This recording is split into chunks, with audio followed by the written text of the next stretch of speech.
What, like Mortal Kombat? No, idiot. I mean, I got a movie to get to. Like, I don't have time for this. What are you talking about? If you want to get to your movie on time, the ticket is right in front of you.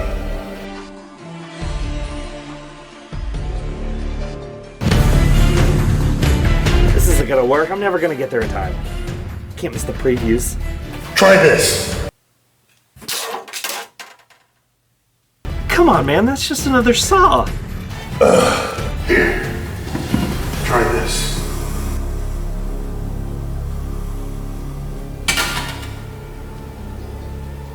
Wait, are you just on the other side of these boxes? No.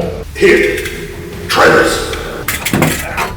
What the hell was that? Was that a stapler? I'll just come and tell you. Hey, what's up, man? I'm sorry. Let me get that for you. What the f-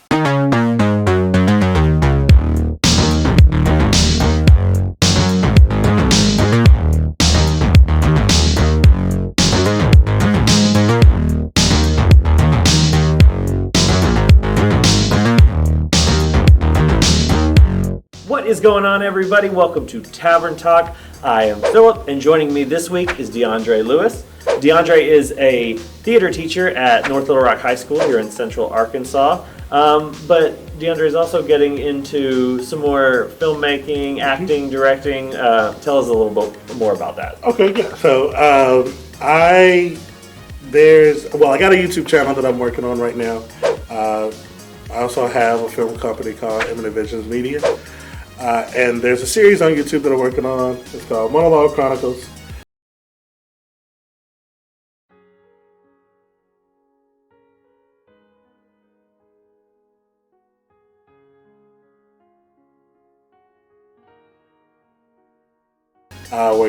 Where I take an aspect of theater and shoot it cinematically. Oh, cool.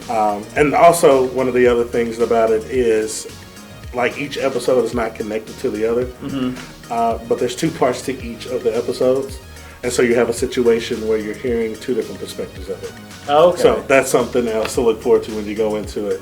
So, like, if you're on episode 5A, know that there's a 5B. Gotcha. And that's how I normally release it. So. Yeah, I've seen you've been doing kind of live releases and things like that, or premieres, I guess is what we're calling them. But thank you for taking the time out to be here and talk a little movie making with us and everything. Sure. Even if this isn't maybe the most prestigious of films, I'm just happy to be back in the theater and seeing something on the big screen. And this week we're talking about Spiral. It is what is technically the 9th Saw movie, and it's interesting to kind of discuss because it's not necessarily a direct sequel to anything that's come before it. It's kind of more of a reboot or a spinoff. Or spinoff. Yeah. Spinoff is the word. I've seen all the Saw movies. I don't remember too much about some of them. I remember liking more of them than some of the others, but before we get into like initial reaction to Spiral and everything going on with it, where do you land on the Saw series in general? Okay, so and it's funny that you contacted me for this particular film. Yeah. Saw, I'm a big fan of the Saw series. Okay, good. I remember like growing up, if you can remember where like the Lakewood Theater were before it got torn down.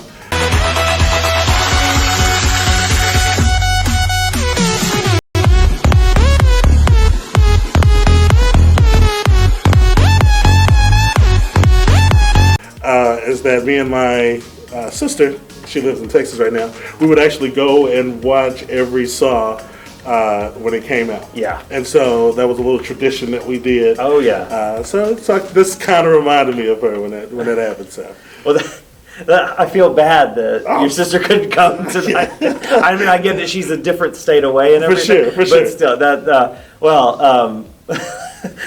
I'm right there with you, though, because I remember, especially those first couple movies, like maybe the first 4 or so, it was like every Halloween, we would go out and see what the new Saw movie and like how this, because the mythology got pretty crazy. Yes, getting it into did. getting into the further the sequels went and everything. Right. I know there was kind of a soft reboot of it in 2017 with Jigsaw, and yeah, it wasn't great. Right. And I don't remember a lot of the particulars of that. I remember kind of Saw 3D being the end of the kind of arc of the actual Jigsaw story and everything. But this Spiral doesn't really tie into anything that's come before it story-wise. But it is directed by Darren Lynn Bousman. I'm not sure how to say that, but he directed 2, 3, and 4. For sure, yeah. So, I mean, you definitely get the sense that this is part of that universe and everything. And I think the only tie that it has is the pig-like character. So that character, had, that was the one that was snatching people up in the original Saw series, whereas in the little mask and on the tricycle. No, it's not creepy at all. But yeah, so that's what that was. Well, and they definitely acknowledge the existence of Jigsaw here and John Kramer. For sure. I'm trying to make sure I get his name. Tobin Bell's character from all the earlier movies, and so I mean, this is definitely like the whole premise of this, to kind of put it out there up front, is that this is kind of about a copycat Jigsaw killer. Yes. And Chris Rock is the detective who is kind of taken into this world and the one that he's messing with. Chris Rock has a new young rookie partner played by Max Minghella, who you've probably seen in like The Social Network or Handmaid's Tale, things like that. Yeah. And then Sam Jackson, even though he's only 16 years older than Chris Rock, is playing Chris Rock's dad, who is like the veteran chief of police who is kind of always overshadowed Chris Rock's character, who's still a detective, and is kind of on the outskirts of everybody else in his department. For sure. He was, he's kind of labeled a rat for something that happened early in his career and has never overcome that. But, getting past the basic premise of Spiral and kind of what it sets up, what is your initial reaction? We just came out of watching it. What are your initial thoughts on this new Saw? It is definitely worthy to be added to the Saw collection. I will say that much. First and foremost, it embodies what Saw has always been. And one of the things that I really enjoyed in watching it was the tiny details that they made sure to plant right in front of your face to when the reveal happens. And it goes back and it shows you these things. It's like, okay, no, that was well crafted. And so, but I mean, if you are familiar with the Saw series, every Saw movie does that. So it's kind of like a style, the stylistic, besides the gore, right? Besides the gore, which is what made Saw really, what it was. The intricate storytelling, the minute details that you'll miss if you turn your head this way and look. It kept those interlocked throughout the movie, for sure. I was pleasantly surprised by this, because I kind of, just with the last couple Saw movies, I kind of went into this with lower expectations. Even though the story behind it's kind of interesting, that Chris Rock had a pitch for how this franchise could be extended, and he went to the original producers and everything and was like, here's my idea for it. So that was all interesting, and it's just interesting to see Chris Rock in this kind of role, period, which we'll get to. For sure, But no, just to go along with what you were saying, like I loved some of the, the best parts of Saw are the double meanings and things, and I'm not going to call out anything specific, but certainly some of the lines of dialogue that they kind of go back to and were really well crafted, like you said. And then the traps, the gore of it all. It's there. Like I was from the first one. Like obviously the movie's going to open with the trap, with an example of what we're going to get here. For sure. And from that first one, I was squirming. I was I was like, okay, they're not holding back. We're doing this. And so I was happy that it felt really.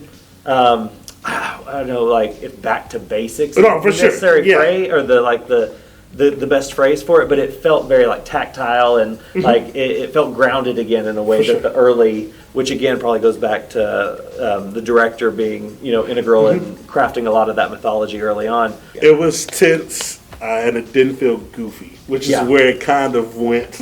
Yes. Towards the end of the series, it was like, okay, yeah, that's a trap, but Yeah. it don't really The fact make that sense. last one was called Saw 3D, was, Yeah, you know, but, it yeah, kind come of just on, tells yeah. you what you need to know and how far Right. off the ledge it went. Right. But so let's go ahead and talk Chris Rock. Okay, yeah, let's talk. Because going into this, I was like, okay, I'm for Chris Rock, like expanding his horizons, and I don't know that I'm the only person that, or I'd be on this island by myself. But Right. Chris Rock's not the best actor. He's not amazing comedian, and the thing Right. is, the thing is that like he's done some serious roles starting off. I mean, you can say serious. There's one like the two movies that's coming to the top of my head. One of them, he played a crackhead in a sense, but it was still somewhat serious. It was New Jack City and CB4, those '90s movies. Right. But here's my issue to not try to like bash Chris Rock or anything, because for what it was, I think that he did amazing. Like he did amazing. But the lines in the movie, they were well crafted. I just didn't. Sometimes I didn't believe them coming out of Chris Rock's mouth. Does that make sense? That's what I was going to see. So Yeah. and I haven't watched like the last season of Fargo that he was in or anything. So I haven't really seen him test himself like this. For sure. So I was like, and even though he's kind of, I feel like limited in his range as an actor, period. Yeah. I think a lot of that just comes from overcoming his voice. His voice, yeah, that's what I was getting ready to say. You're just so accustomed to because we grew up with him as a stand-up comedian. For sure. So it was like you just associate that voice, and so many people imitate it. Like Yep. it's solely his. So Yeah. how is he going to overcome this voice that I've associated with comedy for 30 years Right. with a serious police detective? It's the same boat, given two examples of what it reminds me of. It's the same boat that I'm sure Tyler Perry is going to face getting out of the voice of Medea. Say mud to the damn D-E.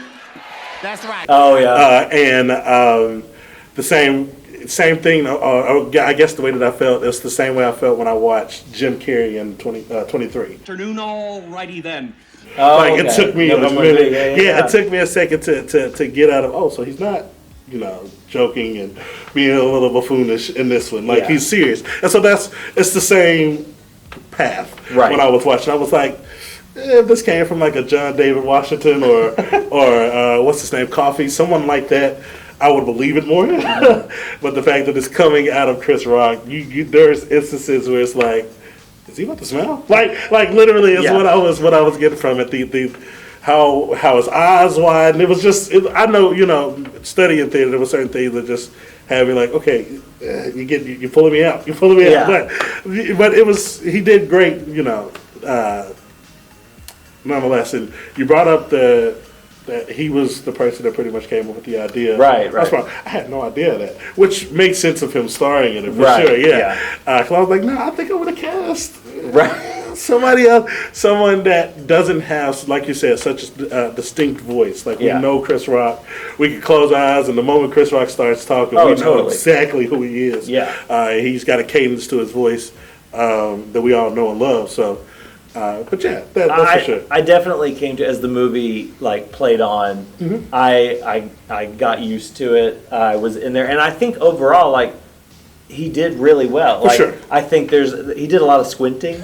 You know what I'm saying? There's a lot of this is my serious face. For sure, yeah. This is how I'm going to tell you I'm serious. But the jokes, the little one-liners that he would say, it kind of pulled me out. I'm like, dude, is this comedian Chris Rock or is this Saw Chris Rock? We need to know. Well, and especially his first scene, they do a whole the introduction to Chris Rock. He basically tears Forrest Gump down.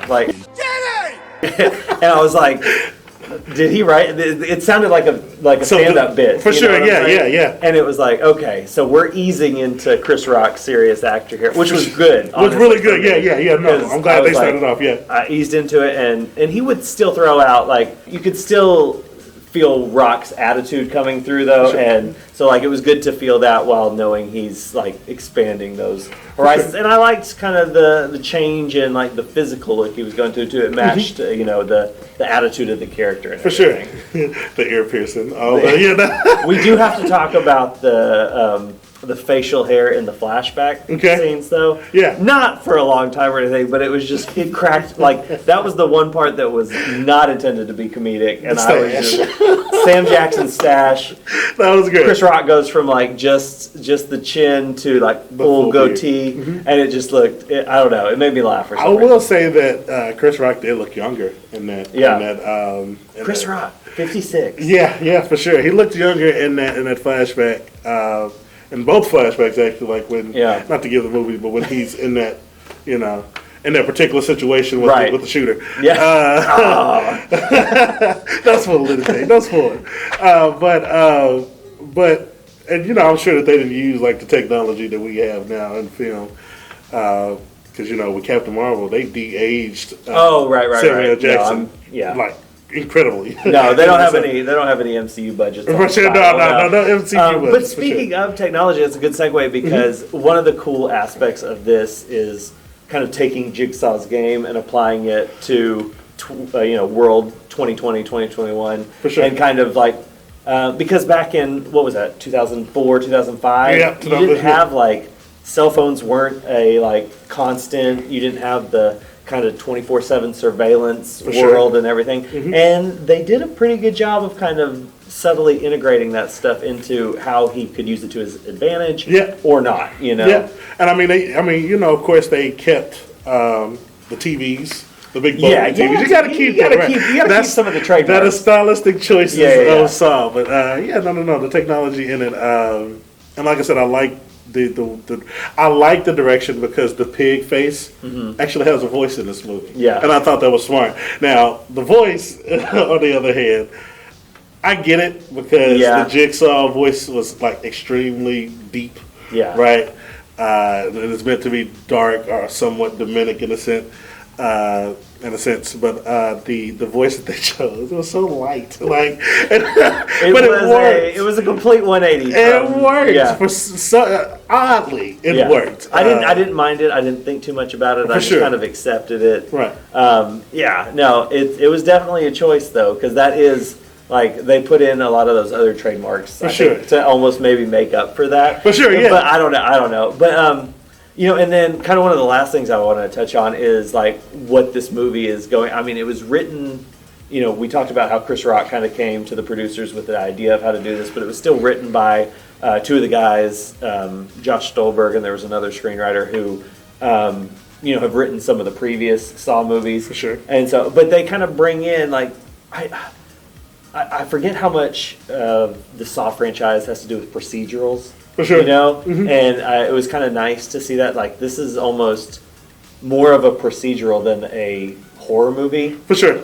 Which was kind of surprising, but at the same time, it allowed the movie to kind of explore this. Like, I think loyalty is a big theme here that they touch on. And just kind of like that loyalty within not just good, bad, gray area, that kind of standard, like who's right, who's wrong. Right. But it's really touching on justice in a way that's like, when you hear justice, you think of honor and all these things, but this is kind of like ugly justice. And it is. It was just kind of like, it was interesting. I don't know how much it really delved into those ideas because like the majority of the running time I was like, okay, this is a solid movie, and then the end kind of put me over the edge. It was like, okay, this is actually trying to really say something here. For sure. Yeah. But I just wanted to get your take on that, kind of how you felt about the conclusion. And if you know the Saw series, a lot of the people that were in the traps kind of got in the traps because of wrongdoings. Right. And the character that put them, John Kramer, put them in these traps, try to give them a chance of redemption. Right.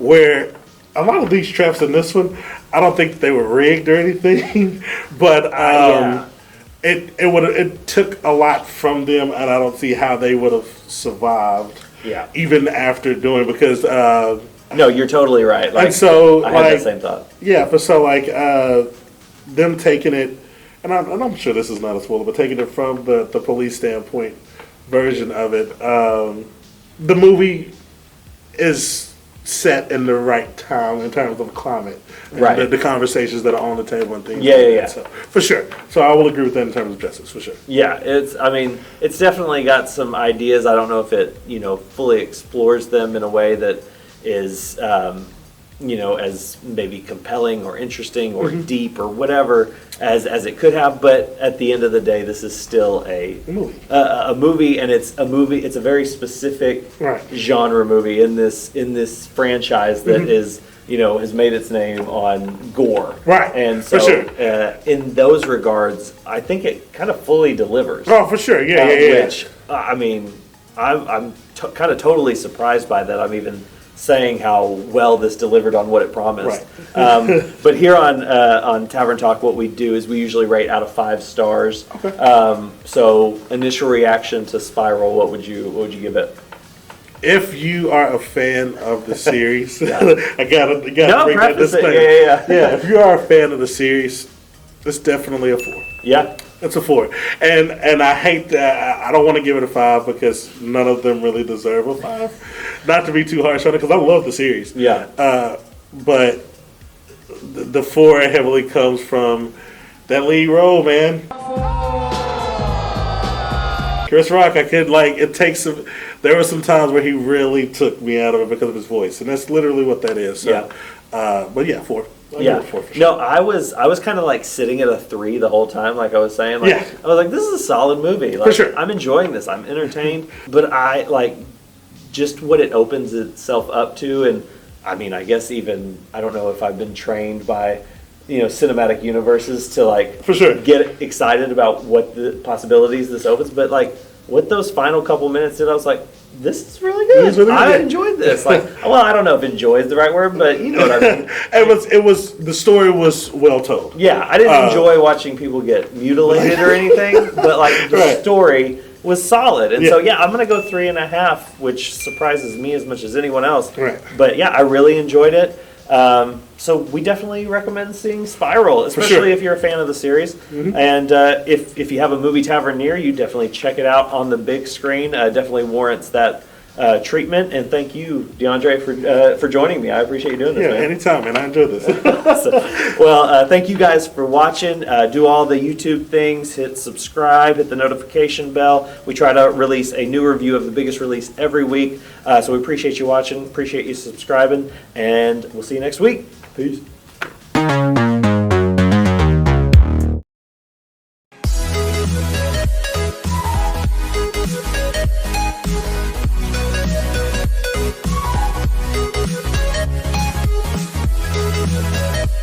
Say something about the clap? No, that's something about the clap. I was talking about chlamydia, but it's okay. I know. I was doing. You remember? You remember Get Him to the Greek, where he's got the song about the clap. Oh my goodness. Trying to go with you on it. I watched that movie one time. I didn't Oh, like okay. You it. got to watch it more. P. Diddy's I'm not a hilarious in that. huge Russell Brand fan. Yeah, well, who is? I don't know. He's like, anyway, okay, just let's go. Oh, you're filming? Yep. Oh. Sorry. Great blooper reel.